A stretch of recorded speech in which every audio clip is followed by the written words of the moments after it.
Good morning students, एक बार फिर आपका स्वागत है आपके अपने यूट्यूब चैनल पर। पिछली क्लास में हमने पढ़ा था कि समुच्चय किसे कहते हैं, समुच्चय कितने प्रकार के होते हैं। उसके बाद इस क्लास में हम पढ़ते हैं समुच्चयों पर संक्रियाएं।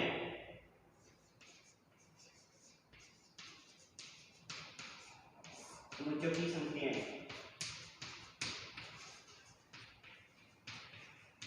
या ऑपरेशंस ऑन सेट्स। तो सबसे पहला जो है इसमें वो है यूनियन ऑफ सेट्स या समुच्चयों का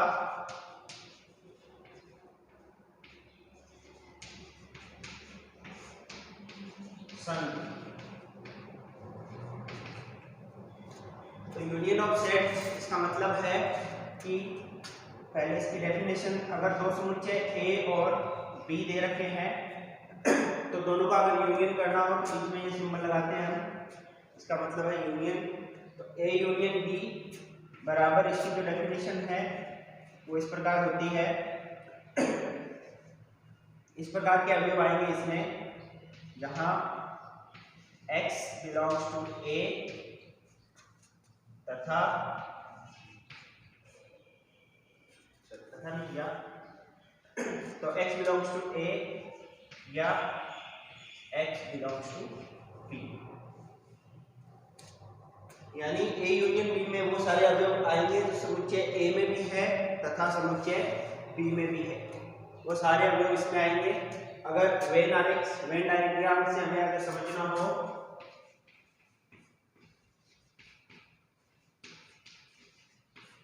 तो ये एक यूनिवर्सल सेट है पूरा, इसके अंदर दो समुच्चय है ए और बी। ये समुच्चय ए है, ये समुच्चय बी है। तो ए यूनियन बी का मतलब है ये वाला जो हिस्सा है वो समुच्चय ए का है, जबकि इधर वाला हिस्सा पूरा समुच्चय बी का है। तो ए यूनियन बी में वे सारे अवयव आएंगे समुच्चय ए में भी है और समुच्चय बी में भी है, यानी ये जो छायांकित हिस्सा है ये सारा ए यूनियन बी में आएगा। एग्जाम्पल के लिए, फॉर एग्जाम्पल माना समुच्चय ए में संख्याएं हैं 1 2 3 और समुच्चय बी में संख्याएं हैं 3 4 5। तो ए यूनियन बी क्या हो जाएगा, then A union B is equal to definition के अकॉर्डिंग वे सारे अवयव जो ए में भी है या बी में भी है, दोनों में जो अवयव है तो इसमें आएगा 1 2 3। ये तो है ए में, बी में है 3 4 5, तो 3 तो पहले से है, 4 और 5, यानी जो अवयव ए में तथा बी इन सब के अवयवों को मिला के जो समुच्चय बनता है उसको हम लिखते हैं ए यूनियन बी। इसी प्रकार दूसरा है समुच्चयों का सर्वनिष्ठ या इंटरसेक्शन ऑफ सेट्स या समुच्चयों का सर्वनिष्ठ। इसको हम मान लो दो समुच्चय ए और बी दे रखे हैं, तो इंटरसेक्शन का सिंबल होता है, इससे जस्ट अपोजिट हो जाएगा, यूनियन से उल्टा यू टाइप का, इसको बोलते हैं ए इंटरसेक्शन बी। इसमें कौन से अवयव आएंगे, ऐसे अवयव x आएंगे जहां x बिलोंग्स टू ए तथा x बिलोंग्स टू b, यानी कि a इंटरसेक्शन b में वे अवयव आएंगे जो a में भी है तथा b में भी है, जो दोनों में अवयव है यानी दोनों का जो कॉमन है वो सारे अवयव इसमें आएंगे। वेन आरेख से, वेन डायग्राम से हम समझे, ये यूनिवर्सल सेट समुच्चय a और ये समुच्चय b। तो a इंटरसेक्शन b का मतलब है वे सारे अवयव जो a में भी है और b में भी है। a में तो ये बहुत सारे अवयव हैं और b में ये सारे अवयव हैं, तो इन दोनों का जो कॉमन हिस्सा है ये वाला, जो ये सारे अवयव जो है वो a में भी है और b में भी है। तो a इंटरसेक्शन b में वे अवयव आएंगे जो a में भी हो और b में भी, यानी ये वाला जो हिस्सा है ये रिप्रेजेंट करता है a इंटरसेक्शन b को, और यूनियन का मतलब है कि पूरा दोनों में जितने भी अवयव एग्जाम्पल के लिए वही एग्जाम्पल यही ले लेते हैं वापिस। समुच्चय ए में 1 2 3 है और समुच्चय बी में 3 4 5, तो ए इंटरसेक्शन बी बराबर हो जाएगा, जो ए में भी और बी में 1 और 2 तो सिर्फ ए में है, जबकि 3 4 और 5 सिर्फ बी में है, जबकि 3 दोनों में है, तो दोनों का जो कॉमन है वो आएगा, यानी ए इंटरसेक्शन बी का मतलब हो गया 3। तो ये एकल समुच्चय बन गया इस एग्जाम्पल में। उसके बाद फोर्थ है असंयुक्त समुच्चय। असंयुक्त समुच्चय या डिस्जॉइंट सेट।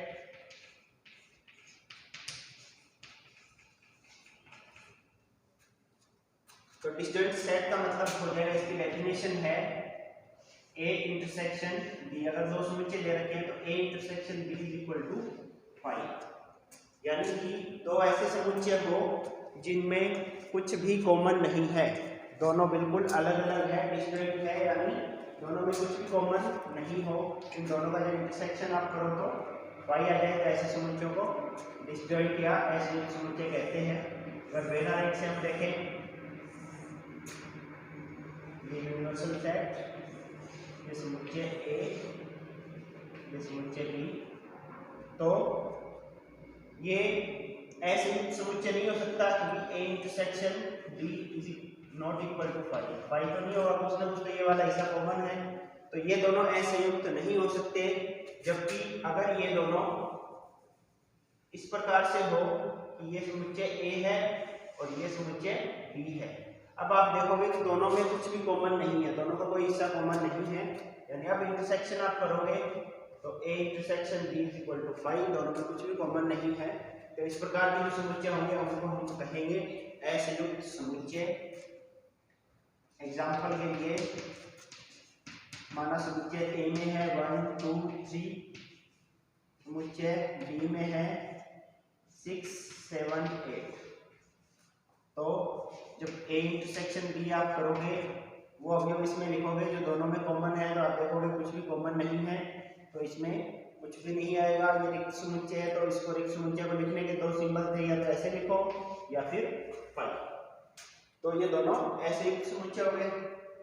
नेक्स्ट है सॉरी ये थर्ड था ना, ये थर्ड था और ये फोर्थ में है समुच्चयों का अंतर।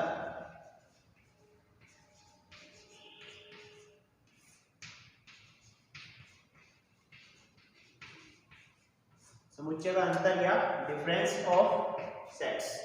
सेट का डिफरेंस क्या होता है, a माइनस बी, इस सिंबल से हम लिखते हैं। तो इस समुच्चय में वे x आएंगे जहां x बिलोंग्स टू a तथा x does not belongs to b।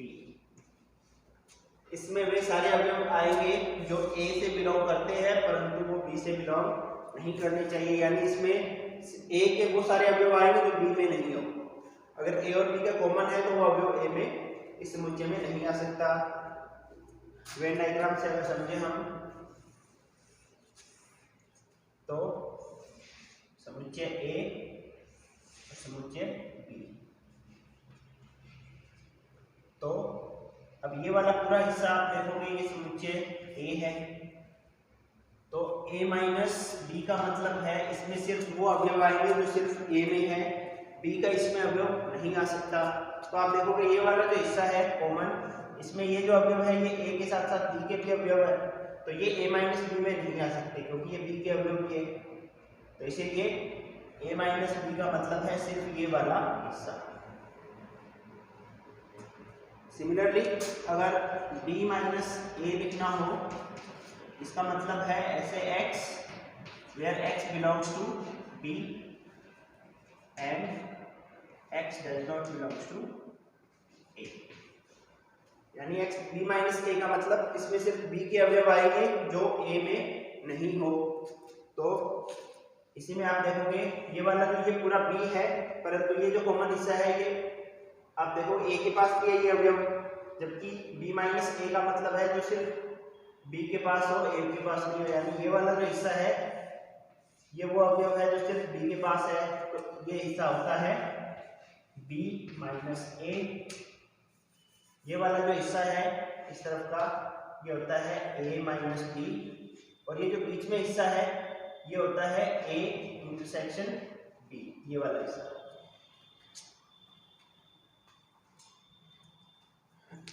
Example के लिए,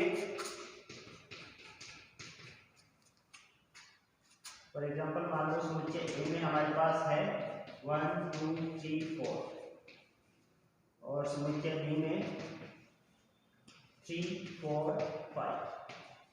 तो a माइनस बी का मतलब है इसमें वो सारे अवयव आएंगे जो a के पास है परंतु वो b के पास नहीं होने चाहिए। तो 1 और 2 सिर्फ a के पास है तो आ जाएंगे, 3 और 4 a के पास भी है परंतु b के पास भी है, तो b के पास जो भी अवयव है a के वो हम इसमें नहीं लिख सकते, तो a माइनस b का मतलब हो जाएगा 1 and 2। Similarly b minus a is equal two way अवयव तो सिर्फ b के पास है, a के पास नहीं होनी चाहिए, तो ऐसा 3 और 4 तो दोनों के पास है, तो इसमें सिर्फ एक आएगा 5। नेक्स्ट इसका पांचवा है समुच्चयों का सममित अंतर।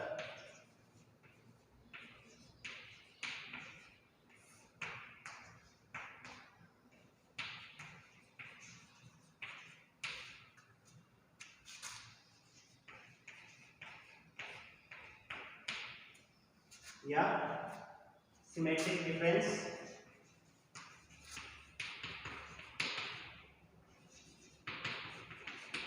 Of sets.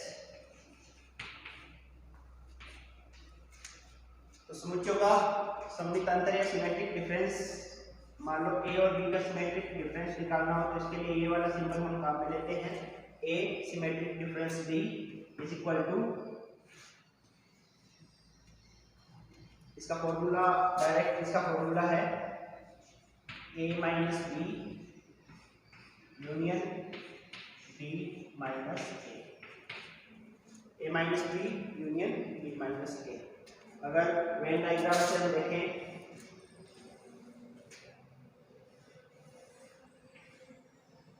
ये यूनिवर्सल सेट पूरा, उसमें दो समुच्चय है a और b, ये समुच्चय a और ये b। और अभी हमने पढ़ा था कि ये वाला जो हिस्सा होता है ये होता है a माइनस बी, इस तरफ का ये यहाँ ये वाला हिस्सा होता है b माइनस a यहाँ से इस तरफ का, और ये जो बीच का हिस्सा ये होता है a इंटरसेक्शन b। तो अभी ये और ये इन दोनों का यूनियन करना है, यानी ये वाला जो छायांकित हिस्सा है ये और ये वाला, यानी इन दोनों का यूनियन ये होता है a सिमेट्रिक डिफरेंस b। अब इसको दूसरा तरीका भी है लिखने का, इसी को हम ये भी लिख सकते हैं कि हमें ये जो छायांकित हिस्सा है इसको दर्शाना है। एक तरीका तो ये हो गया a minus B union b minus a। दूसरा जो तरीका है इसी को हम लिख सकते हैं कि बाहर की जो पूरा हिस्सा होता है ये होता है a यूनियन b, और इसमें से हमें ये वाला हिस्सा निकालना है जो है a इंटरसेक्शन b। तो इसको ऐसे भी लिख सकते हैं a union b minus a intersection b, यानी इस पूरे यूनियन में से सिर्फ इंटरसेक्शन वाला हिस्सा जो है वो बाहर निकाल दो तो यही क्षेत्र बचेगा।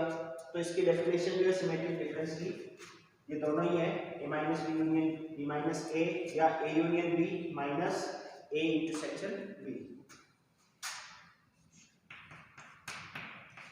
फॉर एग्जांपल समुच्चय a में 1 2 3 4 और समुच्चय b में 1 3 4 5, जो अभी एग्जाम्पल लिया था बिल्कुल वही। तो a symmetric difference b is equal to a minus B, a में से आप b निकालोगे तो इसमें आएगा सिर्फ 1,2 union b minus a, b minus a करोगे तो इसमें आएगा सिर्फ 5, इन दोनों का जब यूनियन करोगे तो इसमें आ जाएगा 1 2 and 5। और बिल्कुल इसी तरीके से अगर ये वाला अप्लाई करोगे तो ए यूनियन बी, इसमें ए यूनियन बी का मान दोनों का यूनियन आप करोगे तो ए यूनियन बी इसमें आ जाएगा 1 2 3 4 एंड 5, 1 2 3 4 5 माइनस इंटरसेक्शन यानी दोनों में जो कॉमन है 3 4 माइनस 3 4, तो इसमें से जब ये हटा दोगे आप 1 2 एंड 5 यही आएगा। इसके बाद 6 है इसका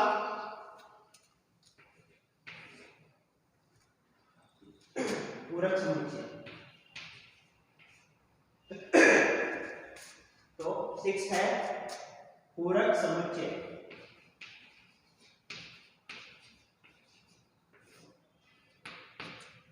जिसको कॉम्प्लीमेंट ऑफ ए सेट भी बोलते हैं। तो इसका सिंबल होता है कॉम्प्लीमेंट। एक आधा कॉम्प्लीमेंट हमें निकालना हो, पूरक निकालना हो तो ए के ऊपर ऐसे स्मॉल सी लगा दो, इसका मतलब है ए का कॉम्प्लीमेंट, या ए के ऊपर डैश लगा दो, इसका मतलब भी है ए का पूरक समुच्चय या कॉम्प्लीमेंट उसका ज्ञात करना है। और इसका फॉर्मूला होता है यूनिवर्सल सेट माइनस ए, यानी जिस भी समुच्चय का पूरक समुच्चय आपको ज्ञात करना हो तो उसका फॉर्मूला हो जाएगा यूनिवर्सल सेट माइनस ए। जो भी समुच्चय आपको दे रखा हो जिसका पूरक ज्ञात करना हो उसको यूनिवर्सल सेट में से आप घटा दो। वेन आर एक्स से वेन डायग्राम से आप समझोगे तो ये समुच्चय ए है। अब समुच्चय ए का मतलब तो ये अंदर वाला हिस्सा पूरा, और ये यूनिवर्सल सेट है। अब एक कॉम्प्लीमेंट अगर फाइंड करना आपको तो उसका मतलब हो जाएगा कि पूरे u में से a घटाना है, ये पूरा u है उसमें से a वाला हिस्सा हटा दो, ये पूरा u है और ये a है। अब इसमें से u में से a हटा दो तो बाकी जो हिस्सा बचेगा ये होता है a का कॉम्प्लीमेंट, यानी इस पूरे में से सिर्फ ये हिस्सा बचेगा, बाहर रहेगा, बाकी ये सारा जो है उसमें सारे अवयव आ जाएंगे। तो ये होता है इसका पूरक समुच्चय। फॉर एग्जांपल माना यूनिवर्सल सेट है 1 2 3 अप टू 10, 1 से लेकर 10 तक की प्राकृत संख्याएं हैं और समुच्चय ए है 1 2 3 4।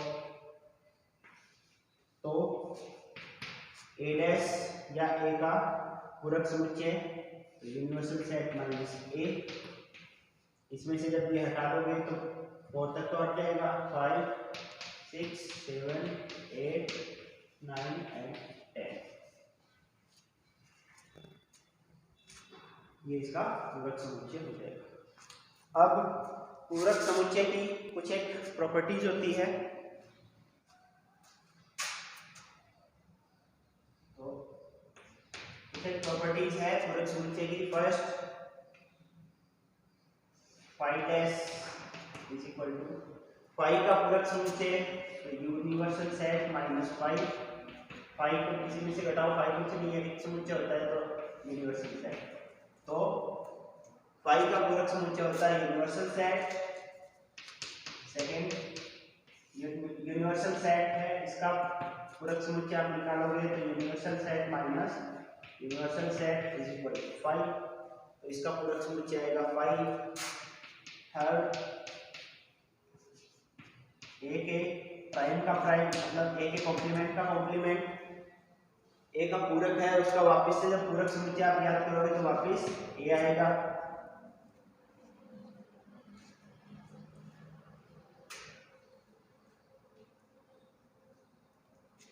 फोर्थ, बाद में भी पढ़ेंगे हम, डी मॉर्गन्स लॉ बोलते हैं ए इंटरसेक्शन बी, इसका पूरक समुच्चय ज्ञात करोगे तो ए डैश यूनियन बी डैश, ए का पूरक समुच्चय यूनियन बी का, यानी ये इंटरसेक्शन यूनियन में बदल जाता है। पांचवा, A union B dash is equal to A dash intersection B dash, यहाँ पे भी यूनियन है वो इंटरसेक्शन में बदल जाता है। इसके बाद 6, A union A dash is equal to तो आप यहाँ देखो ए तथा ये है अंदर वाला हिस्सा ए और ये ए डैश यानी ए का पूरक समुच्चय, ये बाहर वाला, जब दोनों का यूनियन करोगे तो पूरा यू आ जाएगा। तो ये यूनिवर्सल सेट होता है ए यूनियन ए डैश। और सातवां A intersection A dash is equal to A और ये पूरा समुच्चय, ये ए और ये है ए डैश बाहर वाला, दोनों में आप कॉमन देखोगे तो कुछ भी कॉमन नहीं है, तो दोनों का इंटरसेक्शन 5 हो जाएगा। तो ये इसकी कुछ प्रॉपर्टीज थी। इसके बाद कुछ एक नियम और है समुच्चयों के।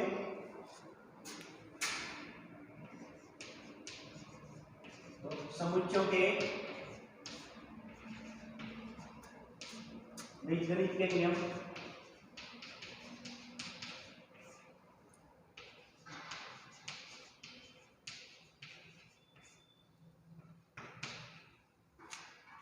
तो सेट्स के एल्जेब्रिक लॉज कुछ होते हैं। फर्स्ट मान लो ए बी एंड सी, ये 3 समुच्चय है।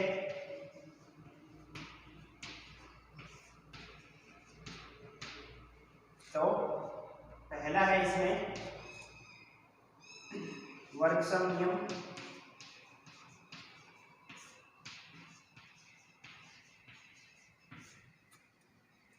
या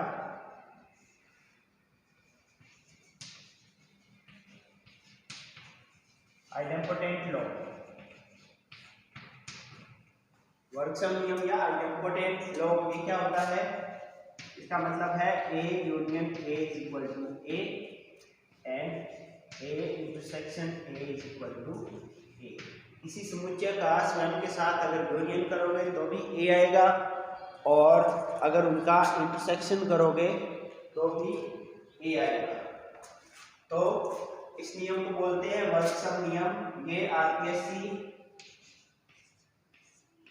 फर्स्ट ग्रेड या सेकंड ग्रेड कोई एक एग्जाम में आया हुआ क्वेश्चन है, तो विशेष तौर से इसको ध्यान में रखें। दूसरा है तत्समक नियम।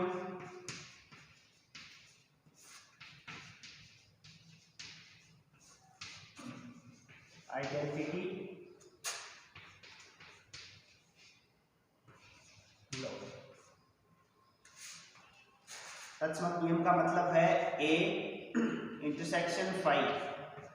ए का जब आप 5 के साथ इंटरसेक्शन करोगे तो वापस ए आएगा। ए का अगर यूनियन आप यूनिवर्सल सेट के साथ करोगे तो वापस ए आएगा। तो ए का किसी अवयव के साथ हमने इंटरसेक्शन किया और वापस ए आ गया, तो तत्समक का हिंदी में मतलब संस्कृत का शब्द है, इसका मतलब ही तत् मतलब उसके और समक मतलब समान, तो खुद के समान ही आ जाए। ए था, इसका इंटरसेक्शन किसी के साथ किया, वापस ए आ गया। वैसे ही ए का किसी के साथ यूनियन किया और वापस ए आ गया, तो इसीलिए इस नियम को बोलते हैं तत्समक नियम या आइडेंटिटी लॉ। थर्ड इसके बाद में है कम्यूटेटिव लॉ या क्रम विनिमय नियम।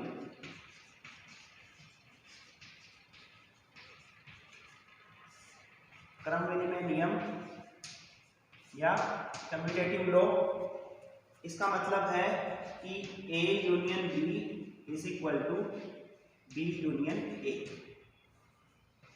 यानी दो समुच्चय अगर दे रखे हैं तो दोनों का अगर क्रम बदलने से यूनियन पे कोई फर्क नहीं पड़ता है, चाहे ए यूनियन बी करो या बी का यूनियन ए से करो, क्रम बदलने का इसमें कोई फर्क नहीं पड़ता है। तो इसीलिए इस नियम को बोलते हैं क्रम विनिमय नियम। सेकंड सेम इंटरसेक्शन पे भी है, A intersection B is equal to B intersection A. तो यूनियन और इंटरसेक्शन दोनों क्रम विनिमय नियम का पालन करते हैं, परंतु a minus B not equals to B minus ए।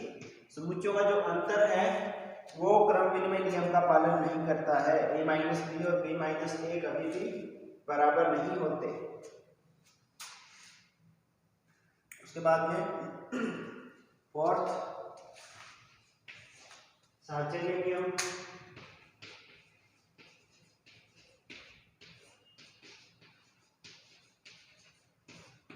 जिसको एसोसिएटिव लॉ बोलते हैं।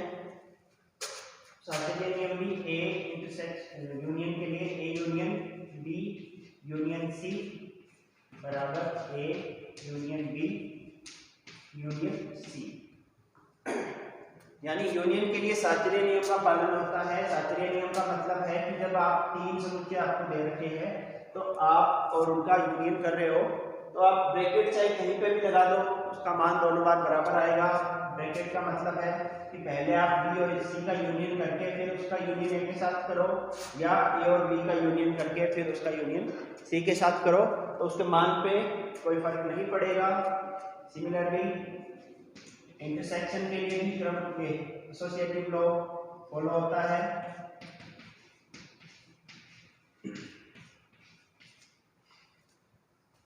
इंटरसेक्शन के लिए भी सातत्य नियम का पालन होता है। उसके बाद है जबकि सिमिलर इसी की तरह जो समुच्चयों का अंतर है उसमें सातत्य नियम का पालन नहीं होता है। पांचवा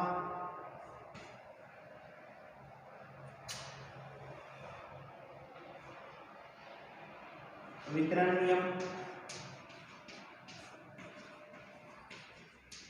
या डिस्ट्रीब्यूशन लॉ,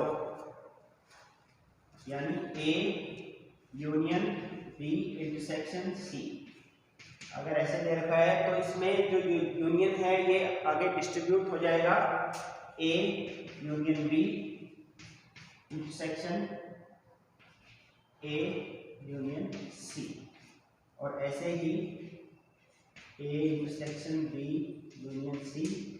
यहाँ पे इंटरसेक्शन जो है वो आगे डिस्ट्रीब्यूट हो जाएगा A intersection B union A intersection C. तो इंटरसेक्शन और यूनियन इनमें डिस्ट्रीब्यूशन लॉ फॉलो होता है। Number 6 D Morgan's law. De Morgan नियम, इसमें अभी जो बताया था थोड़ी देर पहले ही आपको पूरक समुच्चय की प्रॉपर्टीज में ए यूनियन बी का पूरक समुच्चय ज्ञात करोगे तो ए का पूरक समुच्चय इंटरसेक्शन बी का पूरक समुच्चय, यूनियन इंटरसेक्शन में चेंज हो जाएगा और इंटरसेक्शन यूनियन में ए इंटरसेक्शन बी डैश बराबर A dash union B dash. ये होता है डी मॉर्गन्स लॉ।